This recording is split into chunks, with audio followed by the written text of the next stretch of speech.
Hi everyone, I hope you all are doing well today. It's Doc B here, and I am here with my special guest, Mr. Philip Leopold. So thank you so much for joining us today. And we're gonna have a really awesome conversation on faith and sport, or religion and sport, what I used to call it, but faith and sport. So to start out, I just want you to tell me just a little bit about yourself, hometown, teams, hobby, education, and how you were able to get to where you are now.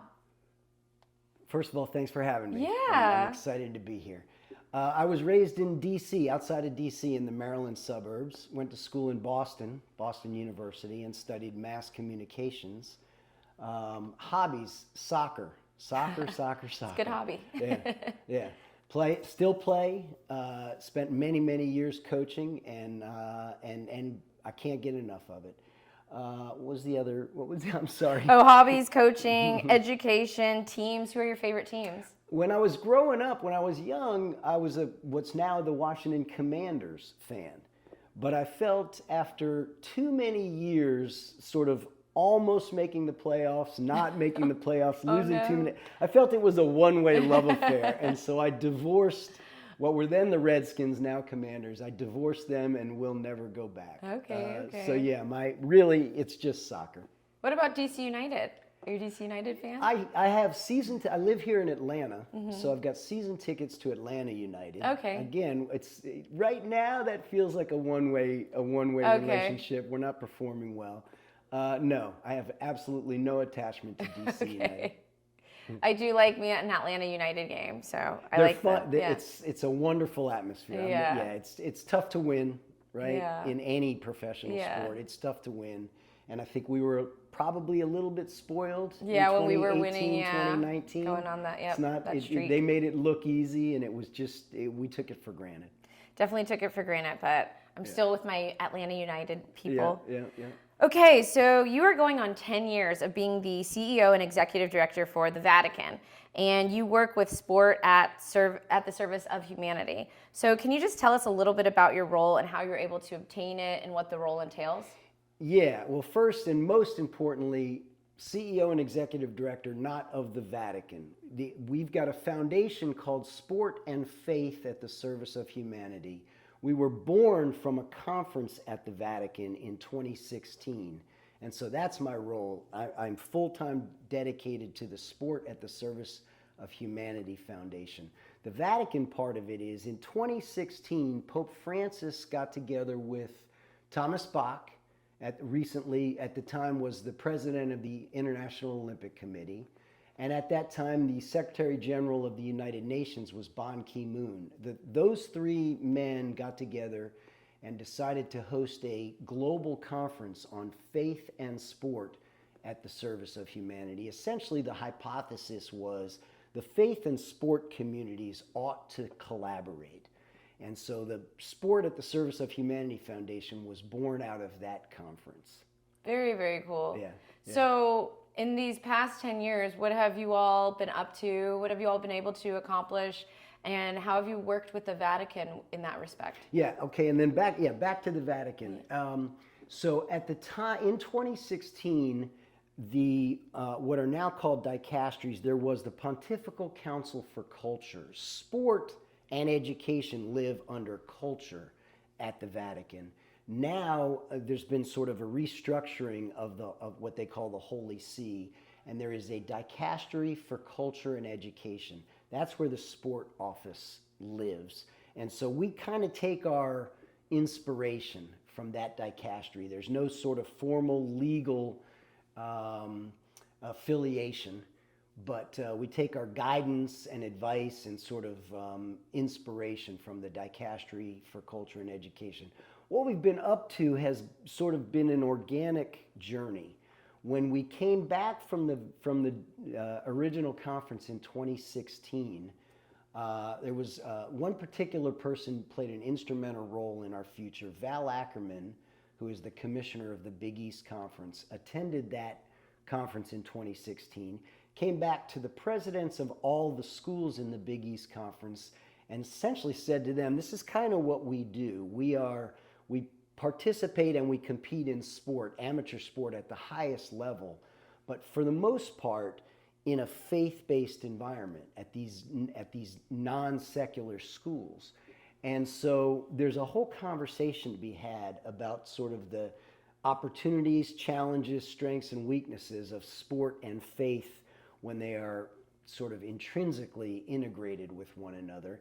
And so one of the things that have come out of this is we tend to have what we call regional conferences almost every year, although we did take a few years off during COVID. But we went to Villanova and had a regional conference. We went to Loyola Marymount on the West Coast. We went to Georgetown. More recently, we've been to Marquette and Creighton University. These are all Catholic schools who participate in Division I collegiate athletics. And again, under this sort of natural tension of a faith-based school attempting to win national championships in, sort of a for-profit, environment. So regional conferences, which facilitate dialogue between the faith and sport communities. And then out of these regional conferences have grown, again, what I would describe as organic partnerships, really powerful stuff. And I think we can get into a little bit more some of those details as we go. But really, there are three things that we do. We facilitate dialogue, we inspire partnerships, and we amplify content. Those are sort of the three pillars of the work we do. And the first of those, facilitate dialogue, takes the form of these conferences. Very, very cool. So for those of you all that don't know this, I actually attended a Catholic university, Jesuit, Xavier University in Cincinnati, Ohio, and I played women's soccer there. So part of our curriculum there, we call them the baccalaureates, but we had to take philosophy, theology, and even though the institution is Catholic, we took classes on all different types of religion. And we also had a lot of different faith leaders that came and talked to us. So I want you all to keep in mind, we're talking about, faith, and we're talking about Catholicism and the Vatican and things like that. However, keep in mind when we talk about religion and sport, it encompasses all of this, and that these institutions do create a forum for faith leaders from all different backgrounds, from Islam to Judaism to Hinduism, to come together and really talk about their faith, their religion, and in this respect, right, sport. It's a good point. All the women's soccer players at Xavier are not Catholic. It's a Catholic school, but there's a very diverse student population and student athlete population. And again, going back to the Vatican in 2016, Pope Francis had leaders of every faith you can imagine as part of that conference. The notion was, when we say faith, we're talking about multi-faith, lack of faith. I mean, sort of faith is a spiritual journey that we each go through, very separate from what I would term organized religion. So at a place like Xavier, you've got a Catholic school, but you've got a population of students and student athletes from all over the world and from very different faith journeys. And if we can just sort of put down our defenses and have these conversations, it's wonderful. Yeah, and I had some really, really amazing conversations when I was in undergrad at Xavier. And it's really shaped the way that I teach and everything from just a community aspect. All of the classes that we took had some sort of social justice aspect where we were helping the unhoused community, or we were working with refugees that came from Mauritania. Mm-hmm. So a lot of things like that, which I take to heart. So when I ask you guys to go volunteer and do things sport related, that comes from my education and my background doing that work. So we talk a little bit about, I was talking about faith and religion. And so can you talk to us about kind of the similarities and differences with faith and religion? And I'm going to just throw in there spirituality too, because we tend to use that word when we're talking about the subject matter. Yeah, I feel like the word religion has a very strong connotation, and too strong. And I think the words faith and spirituality are much more neutral. And so, again, the name of our foundation is Sport and Faith at the Service of Humanity, not sport and religion, because there's no effort whatsoever in our work to evangelize or put any formal religion out there. Our belief is that there are certain pillars sort of adjectives that the faith and sport communities share. Things like respect, compassion, joy, love, balance, enlightenment. These are sort of values that are taught through sport, values that are taught through every faith. And so, again, sort of these wonderful, positive, helpful, neutral ground is really what we're after. When you talk about religion, I think you start to, again, people tend to really believe in what they believe in and start to question one another if another person either believes something different, maybe even in conflict with what one believes. And so our attempt is to very intentionally avoid the discussion of religion and really focus on the common values that faith and sport hold and teach. And I love that. I know that when I was playing soccer, that played a really big part as far as the team aspect, as far as the sportsmanship, or in this class we call it sporting behavior aspect, right? Respecting your opponents. And just also too, having faith when we all came together to say our Hail Marys right before the game, and just to feel some sort of protection. So yeah, thank you for talking about that. So I teach the social issues in sport course, and we discuss current issues in sport, faith and religion. What current issues come to mind in your opinion when in regards to faith and sport, religion and sport, anything like that? Yeah, it's inclusion or exclusion to me is the greatest social issue that sport can solve. And what I mean by that is, especially here in America, the youth sports landscape is the model is pay to play. And it's very expensive and therefore exclusive. And so you talk about unhoused people, you talk about refugees. I would even put, anybody who is disadvantaged in any way. Gender is a massive disadvantage in this country when it comes to access to sport. I am very passionate about inclusion because I feel that inclusion in sport, I feel that children in particular, youth access to sport is access to healthy lifestyle, full development of mind, body, and soul. The Catholic Church talks a lot about the full development of a human being, which includes mind, body, spirit, and sport is a critical component of that. And so when I think about marginalized populations who are specifically excluded from access to youth sport because of their maybe resource disadvantage, to me it's a crime. And so a lot of the work that we do is focused on finding ways, finding solutions to include all children, all faiths, all colors, all genders, all races in just the joy of sport. I think that's so powerful, right? And everybody has a right to sport. And you look at the IOC's mission, and you look at FIFA's mission, and you look at the mission of your organization, and it's all the same, right? Every child deserves to play. Every child deserves to have a safe environment to play, and everyone should be included. And so creating this space and having those pillars and having those values, it just says a lot about your organization. Yeah, so yeah. Well, it's also sort of the opposite is true. For those children who don't have the right to play, there's sort of a natural sadness, desperation.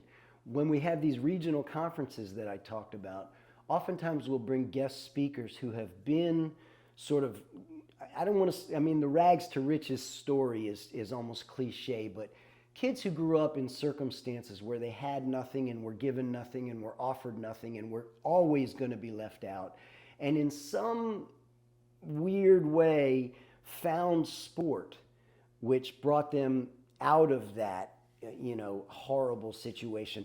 Not necessarily meaning that they reached an elite level or played professional sports, but just that sports saved them. We see these stories over and over again. Yeah. And so it's sort of, I think most of us in your class are going to tend to be, oh yeah, I played 3 sports growing up, or I was given youth soccer. My parents, just found a way to pay for it. When you think about the lack of that access, I just, again, it's heartbreaking to me to think that a child doesn't have that. Yeah, and also too, looking at sport on a global level, right? Here in the US, we have a pay-to-play model of sport. So if you read the youth sport chapter in the social issues in sport book, you'll know all about that, right? But you look at countries like Norway, where you have access to sport and it's free, and then you see the correlation between Norway and then the amount of gold medals that they have. So just because you're giving everybody access doesn't mean you're watering down the talent pool. You're actually increasing the talent pool, and then you're also creating an environment where kids can play, they could be with one another, and then eventually, if they choose to, right, go to that next level. When you look at the sport of soccer, right, here in the US, very expensive sport to play. I grew up playing soccer. Thank you. Shout out to my parents for all those trips, for paying for all of that. That's amazing. I'm so fortunate for that experience. But you look at the rest of the world, and really what you need to play soccer is a ball, right? A ball, field, friends, shoes. And even in that aspect, you could do a makeshift situation, right? And you have play. And with that, remember, like, that's the essence of childhood. That's the essence of camaraderie. And remember when you all came together and you played on your sports teams, how that made you feel. So yeah, you bring up a really good point. Can I jump in on that? Yeah, jump in, please. Soccer is the world's most popular sport for that very reason. It's the cheapest. You don't even need a field. You don't even need goals. You need a ball. And I think Pele grew up playing with a mango. That may be urban, one of the best players. Right? Yeah. Maybe urban legend, Yeah. but you need a mango. We're going to go with it. Yeah. And so we've got a project, back to what our work is. We've got a project, this notion of the faith and sport communities working together. There's a very tactical solution that we're working on, which is, if you have kids, if the two of us were to start a soccer club specifically designed for kids who can't afford the pay-to-play model, we're going to need a field, or we're going to need a gym for indoor. And there's probably a Catholic high school nearby who has a field or has a gym that they might be willing to give us access to at no charge. Baptist Church might have a bus if the children need transportation. Jewish Community Center might have a bunch of parents that would volunteer as coaches or to provide lunch. And so in Milwaukee specifically, as our pilot test market, we've built an app. It's called the Milwaukee Sports Collective. And it's a digital platform where those connections can be made. So a youth soccer club that's got no resources, only children that are ready and willing to play soccer, can go on the app and find a faith-owned facility, and together they'll communicate, collaborate, and ultimately give these kids access to sport at no charge. That's amazing. Yeah. Oh man, I gotta. And then the theory is, if it works in Milwaukee, and it is working. If it works in Milwaukee, it will work in Atlanta. It will work in Chicago. It will work in Frankfurt. It will work anywhere. And so the transformational there is a global digital community where the sport and faith communities are collaborating. Sport, faith, technology. I love it. This is great. This is what we should be using technology for. Right? Not doom scrolling, but to bring us together in person, in reality. Very cool.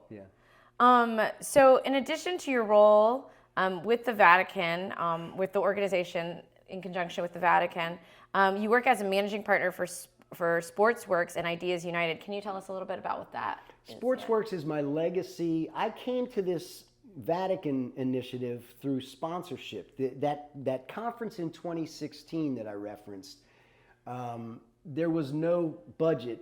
There was no budget to pay for the cost of that conference. And I got, as SportsWorks, which is a boutique sports marketing agency that I own, we got hired to go find corporate partnerships to subsidize the cost of that conference.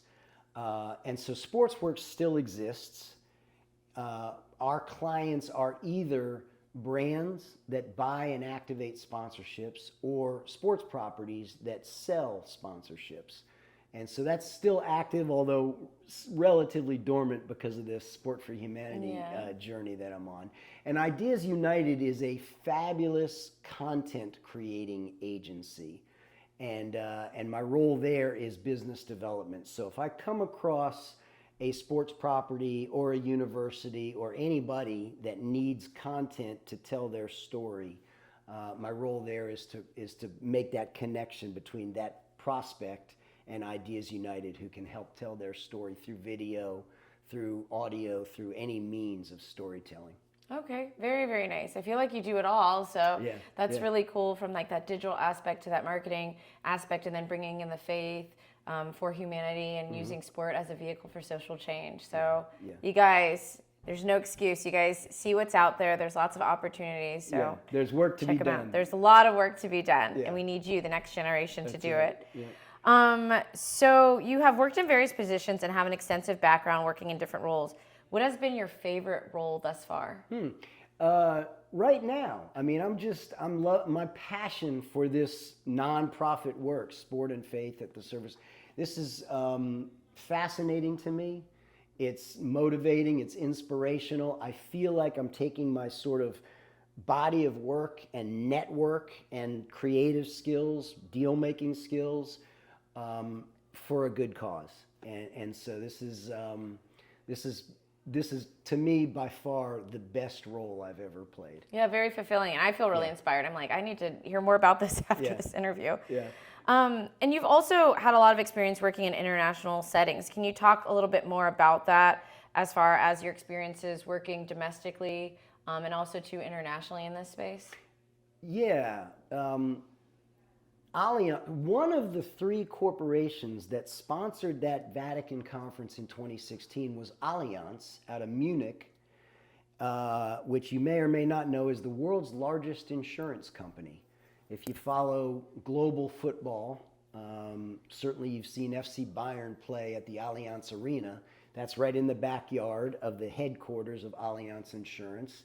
There's an Allianz named arena in Major League Soccer here in America. Minneapolis plays in an Allianz named stadium. So I got to know Allianz during the process of that 2016 conference, and then separately got hired as SportsWorks to help them build out a strategy for naming rights. They've got their name on 7 or 8 stadiums around the world. You know, under what circumstances should Allianz put their name on a stadium? What should they pay for it? How should they use that stadium naming rights deal to sell more insurance or to build their brand? And so that I've had extensive experience just in Germany, for that matter. But again, Allianz is global. I think they're doing business in 175 countries. And so it's given me an opportunity to really sort of pursue Allianz's efforts in an international environment. And so learnings, it's very different. America is considered the gold standard of sports marketing. I think at least our reputation is that we've been doing it longer and stronger than anyone else. I think the world looks at the NFL and the Super Bowl as sort of the best practice. It's probably true in terms of media rights, the value of media rights, and maybe a one-time event. But in fact, when you travel internationally, you start to realize that it pales in comparison to the power and visibility of global football. Yeah. The World Cup is legitimately, a Super Bowl. Yeah, it's a Super Bowl every day for 30 days. And the Olympic Games, especially the Summer Games, is a Super Bowl every day for 17 days. And so I'm sort of, I don't know if the word is humbled or grateful, but when you travel internationally and you walk in as an American sports marketer, I think I'm probably given a little bit more credit, than I deserve, because I think what's happening in world football is more creative and more impressive than what we do here in 4 or 5 major professional sports, which have sort of, they're sort of the structure of our professional sports leagues and collegiate for that matter, are sort of self-contained and regulated by the sport themselves. Not true in world football, and they've figured out ways to be creative and solve their own problems, I think, organically, and I'm really quite impressed. Very nice, very nice. So from the domestic and international level, I mean, faith has no boundaries, right, around the world. So as far as working with different faith leaders and people from different parts of the globe, how has that experience been? Wonderful. I'm somewhat new to the faith community. I've certainly never done business in the faith community. And what I've experienced these last 8 or 9 years is just a wonderful, warm, welcoming attitude. Faith leaders tend to want to help, which is, again, sort of one of the natural built-in alignments between the faith and sport community. The way I look at it is sport reaches everyone, and when it ends, the faith community reaches even past that. And so, yeah, I've found helpful and supportive people everywhere I go in the faith community. And when you sort of approach them, at least the way I've been able to approach them, hey, we're just trying to build inclusive sport in your community. And I think you've probably got relationships and access to people that I don't have access to. Could you help me? And the answer has always been yes. Awesome, awesome. So, can you talk more about, so what you do? What kind of skills should a student who wants to be in your position, what kind of classes should they take, or skills that would be helpful to acquire in doing the work that you do?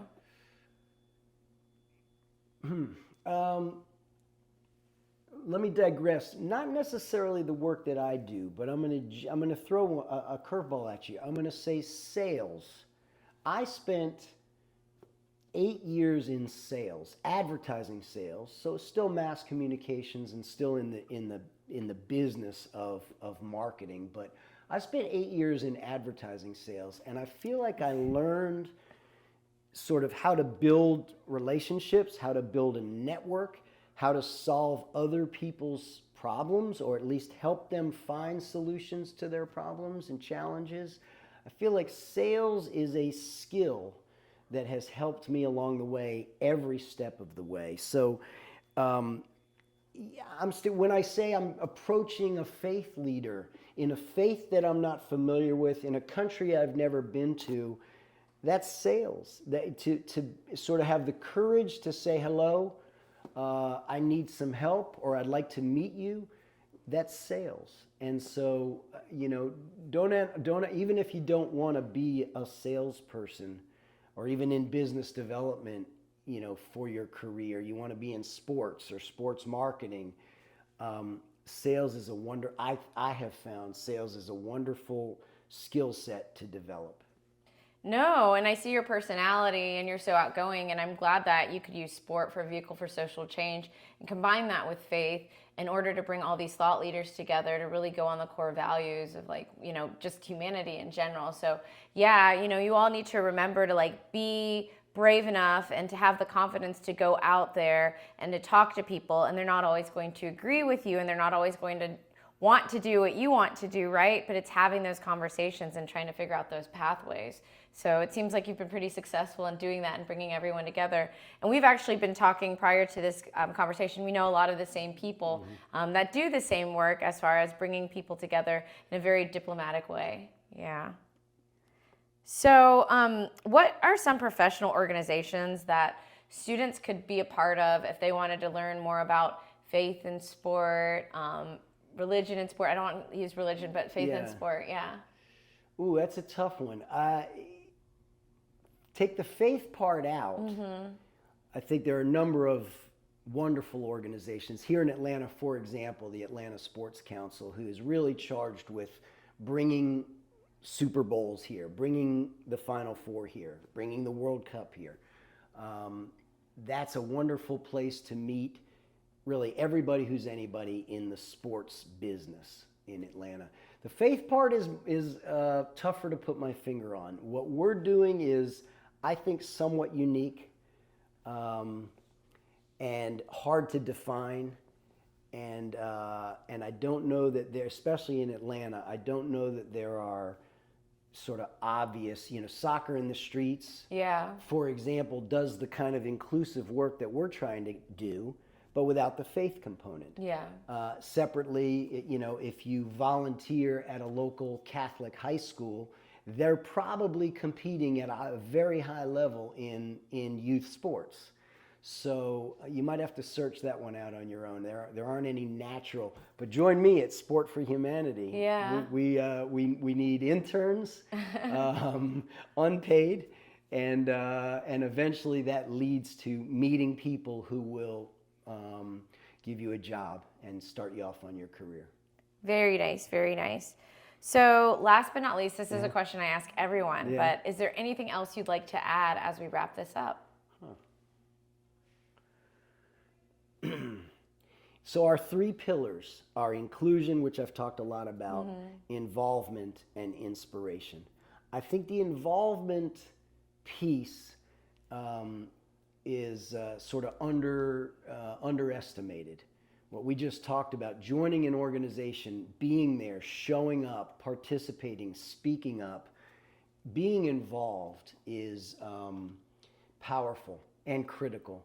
And I think especially for students coming out of school, the world is looking to you for solutions. We're in a bit of a messy time right now. And I do think it's your generation that we're all kind of relying on to get involved and to steer this thing in the direction that you believe it should go. Very nice, very nice. Well, thank you so much for joining us today. We really appreciate it. We learned more about faith, religion, spirituality, and how you put that all together, and about the differences in terms of having an organization that's faith-based versus having an organization that's not faith-based. So I really want you all to tune in, to read the chapter, to learn more about religion in sport, faith in sport, spirituality in sport, and also to understand that, sport, such as the Olympics, it was created due to religion and sport, to honor the Greek god Zeus, and to really look at the organizations you're a part of and how these organizations are connected to different, maybe faith-based or core values, and to how, does your faith or your religion or your spirituality or whatever you choose to believe, how that plays an impact in terms of your sport journey. So thanks again for tuning in, and we hope you enjoyed it.